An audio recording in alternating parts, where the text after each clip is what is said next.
So I'm constantly getting questions about how to record drum covers, because I've done a variety of covers of different quality. I've done some just by setting an iPhone on a mic stand.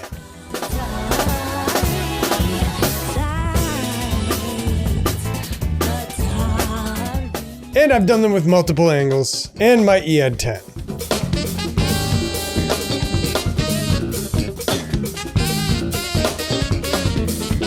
And recently, really recently, I've started using what I call a pro mic setup.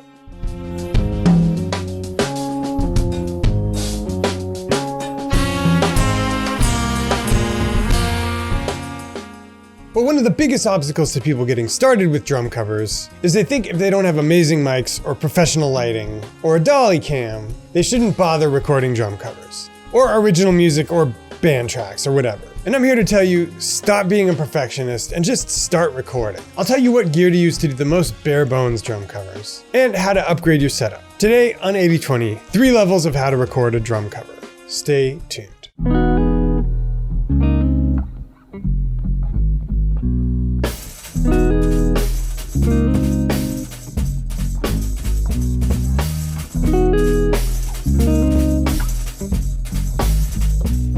Let's start with what we're not going to mess with. Logic Pro or Ableton. Which is good news for you because everything I do requires only Garageband. But here's the other thing. I've used Final Cut Pro since like 2015.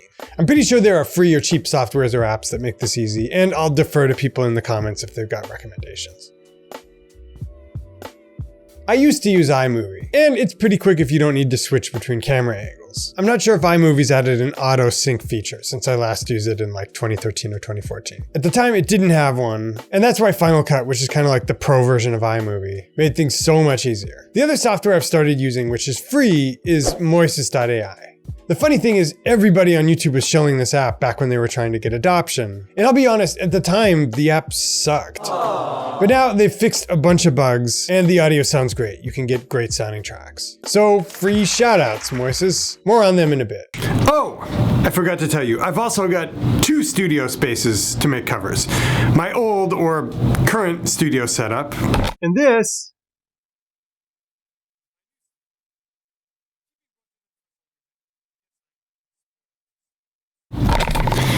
Anyway, we'll be doing the beginner and intermediate covers in this old studio, and the pro version of the new studio where we've got this permanent mic setup. Anyway, let's get started.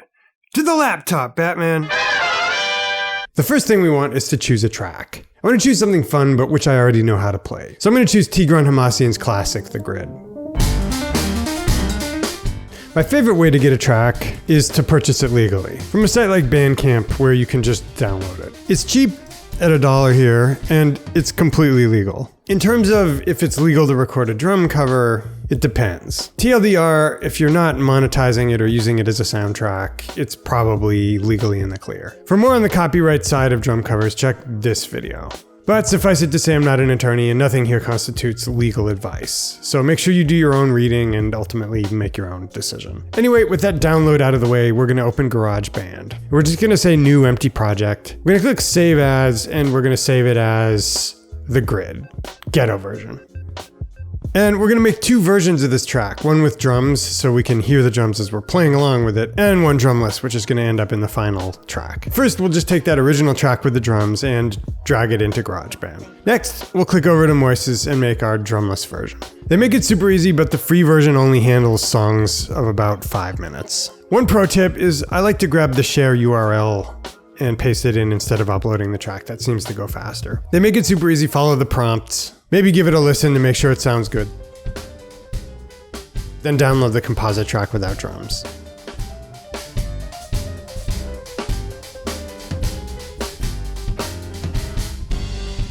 Now we're going to drag and drop that download into GarageBand so that it's synced with the version with drums. I'll play it quickly to make sure it's synced.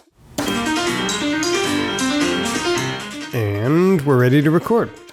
Now, let's talk recording equipment. For video, for our first 2 versions, I'm just gonna use my iPhone. Now, audio. For the very basic version, I'm gonna recommend the Zoom H2. which I'm actually recording this on, which is a USB mic. I got this in probably 2012. I'm sure they have newer versions and better mics. Again, people in the comments, let me know. Anyway, the USB is important because you're going to want to have some kind of mic sound going directly into your computer and into GarageBand. So if you end up using another external mic, or even the camera audio, your editing program has drum waveforms to sync up with. It just so happens that I also have a Zoom Q3 HD, which dates back to 2013 and sounds great. It has a bunch of EQ automatically applied, so the drums sound really, really good out of the box. And a lot of times I'll use this as an external because I think it sounds better than the H2 for drums. Are both these mics necessary? Not strictly speaking. Here's a cover I did with only the H2.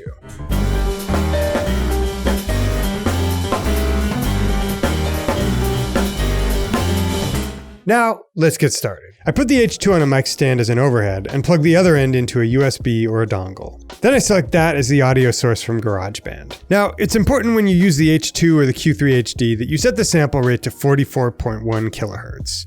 That'll make sure it's sampling at the same rate as your iPhone or most commercial video cameras, which will save a lot of effort in post-production. Next, I'm going to plug my headphones into the laptop. If you've got studio cans, make sure you've got a 1/16 adapter so the plug fits into the laptop jack. Then I go into preferences and set the input as the H2 and the output as my headphones. Make a track for the drums.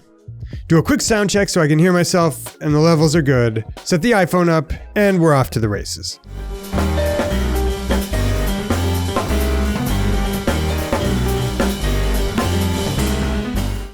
As extra credit, I've also set up my Q3 HD because I prefer the drum sound.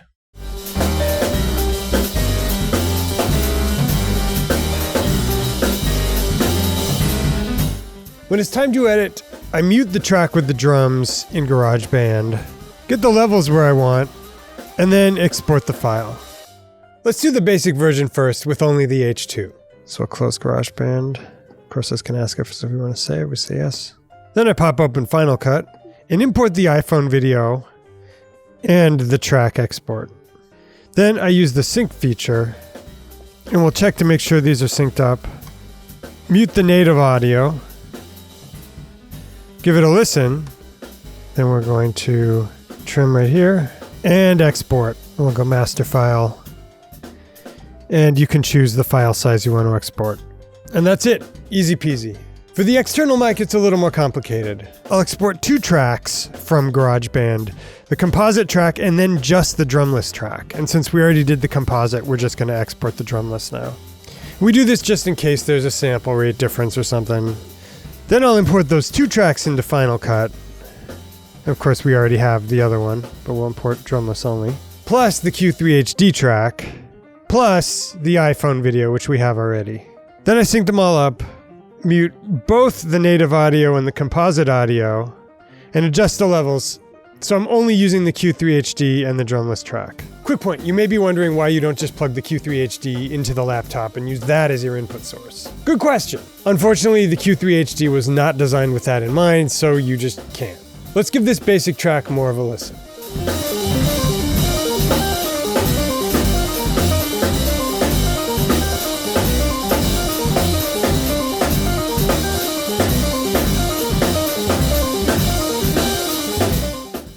Dudes, quick sponsor message. Today's video is brought to you by me, the 80/20 drummer. And if you're watching all this content about how to record yourself, one of the most crucial components to that is the way you sound on the drums. And if you'd like to make that better, I've got a free way for you to do that. It's my free 3-video mini course that'll improve your playing more in the next 3 weeks than it's improved in the previous 6 months. To get that, just click the link below the player, enter your email address in on the next page. And I'll see you there. Okay, sponsor message over. That's a great start. You don't need to do much with the video, so it's kind of wham bam. Now though, let's talk about the intermediate version. Level 2. There's a device called the EAD that Yamaha makes, the Electronic Acoustic Drum Module. And this is better sounding than the Q3 HD on some recordings. It's also about $500. But if you were using something like the EAD, just set up the EAD and plug that into the laptop as the audio source. Then follow the same procedure as the basic only H2 version we did earlier. Here's a little of the same tune with the EAD.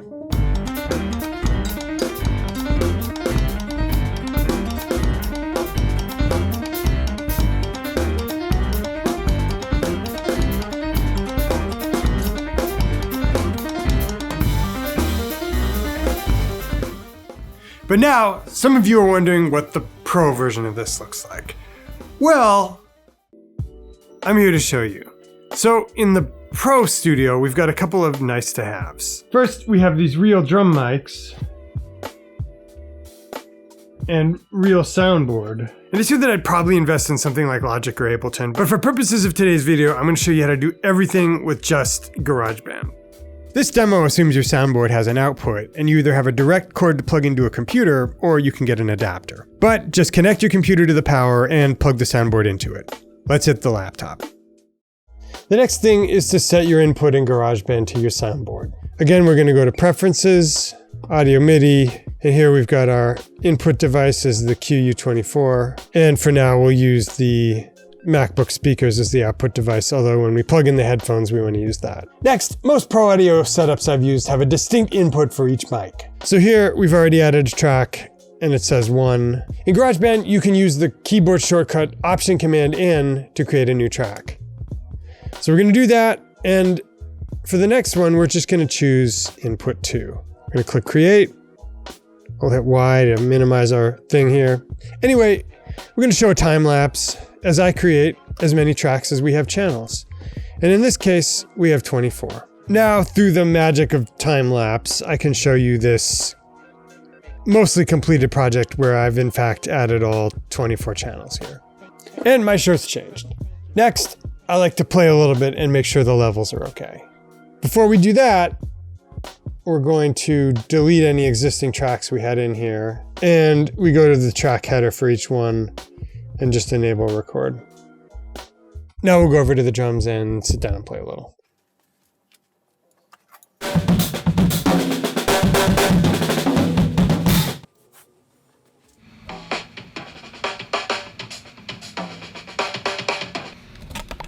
It's pretty good. Next, I'm going to make 2 new tracks so I can import those tracks. Now we're just going to drag and drop these 2 tracks into our project with one caveat. I'm going to do it at the 10-second mark because we want to give ourselves some time to get over to the drums. And once again, I'll just hit play to make sure they're synced up.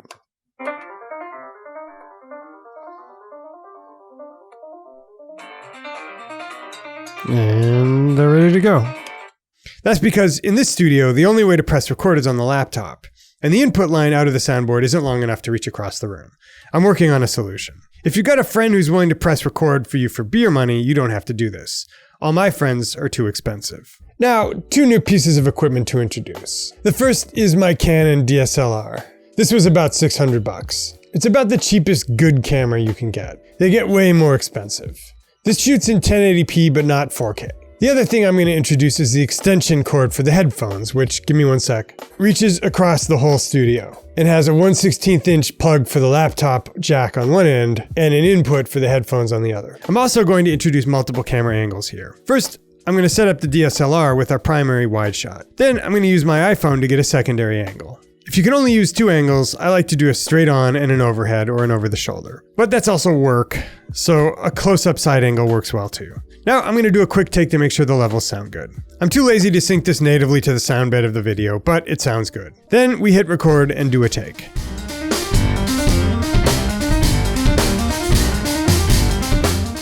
Now let's talk about the edit process. The edit process is actually pretty simple for the pro recording, with one wrinkle, the multiple camera angles. We make sure we like our levels, then export the file from GarageBand. Then we import that and the video files from the Canon and the iPhone into Final Cut. Sync everything up, we'll open it up, then we'll check to make sure our clip's synced up correctly.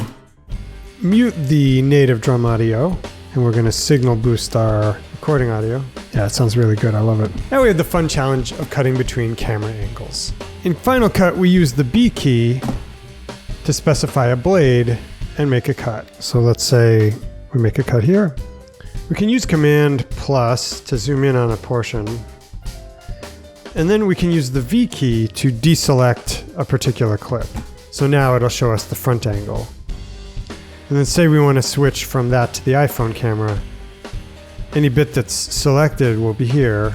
And when we want to end that, we just go B, make a cut, A, go back to our cursor, and then V. So then we have a neat cut between these few things. And whichever clip is on top and not hidden with the V key will render into the final cut. Then we follow the same process as before and just export the whole thing.